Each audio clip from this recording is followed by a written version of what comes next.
Hello, welcome to day 2 of the ISI Solutions 12 Days of Christmas. My name is Tim Smelser. I'm the owner of ISI Solutions, which is an agency specializing in helping business owners sharpen their online tools to help grow their businesses. Yesterday, we started off our 12 Days of Christmas with part 1 of the topic of websites. If you haven't watched that, I would really encourage you to pause this video and go back and watch part 1. You see, yesterday was more of a philosophy about your website, whereas today we're going to look at a little bit more of a practical side of your website. So let's jump in here. If I can get my screen all set. All right. There we go. I think we're good. Hopefully you can see that. I want you to think back to when you started your business, or maybe you're thinking about starting one right now.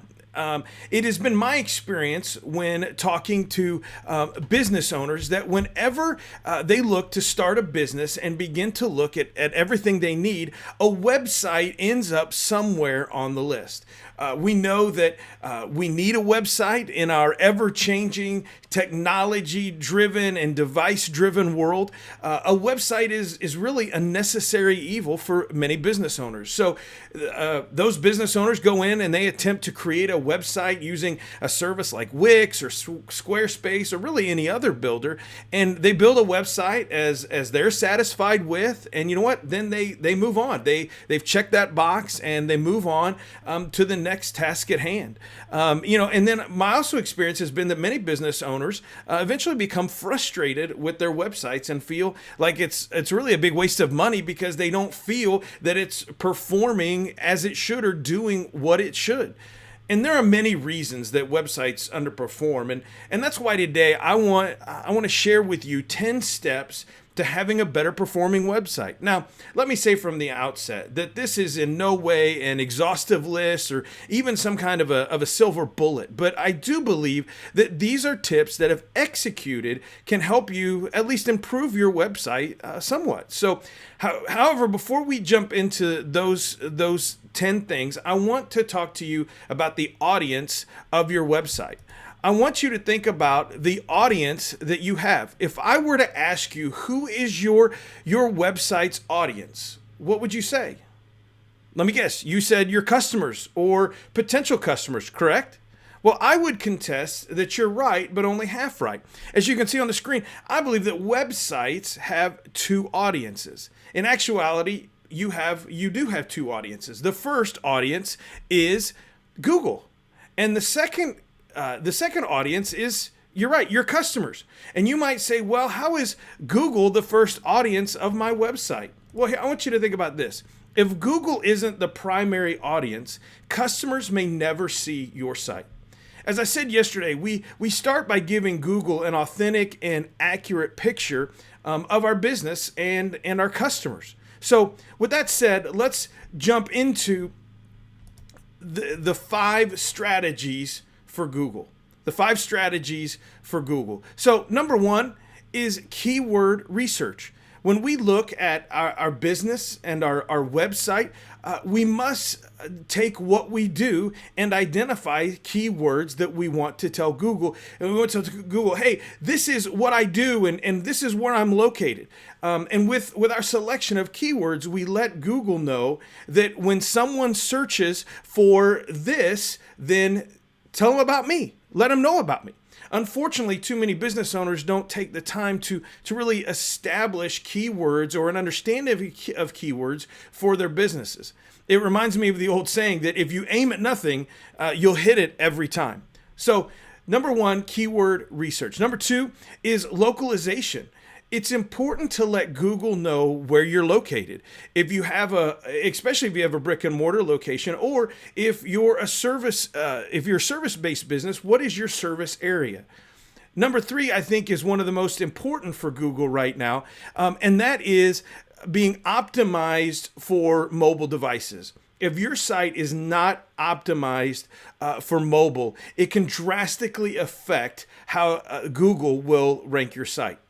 So that's very important, is optimizing for mobile. Number 4 is metadata on your site. The metadata. This metadata must be packed with keywords for your business and the service area location for your business. And finally, number 5 the structure of your website. It really matters how your site is laid out and structured. So it's important to ensure that your website is structured properly and structured well.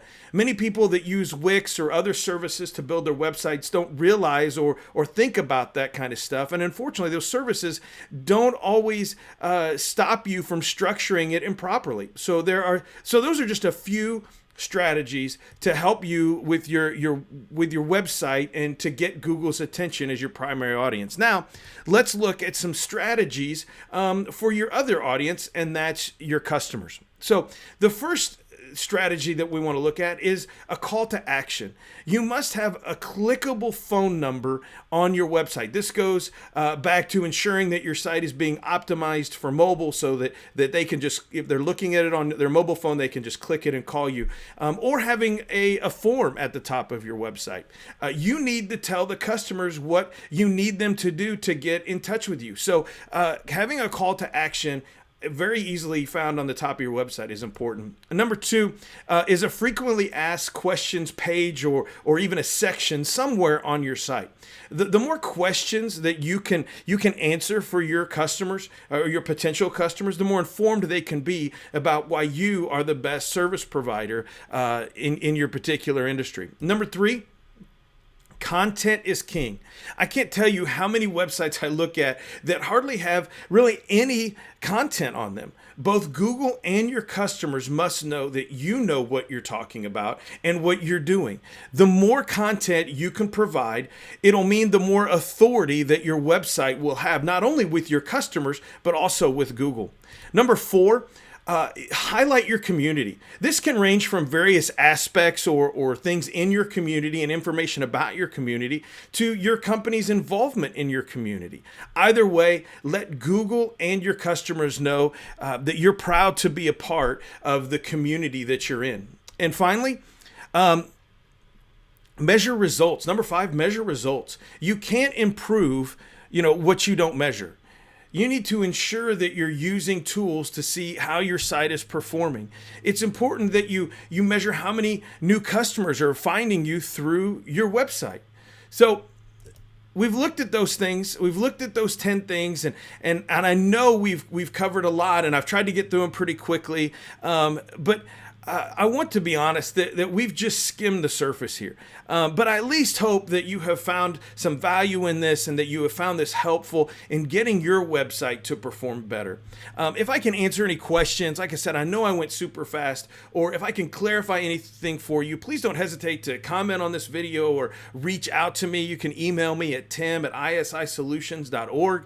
It's probably one of the easier ways to get a hold of me. But I hope that you will plan to join me tomorrow for day 3 of our 12 days of Christmas, and we are going to dive in to Google and look at how you can use Google to grow your business. I hope this has been helpful for you, and I look forward to seeing you tomorrow. Have a great day.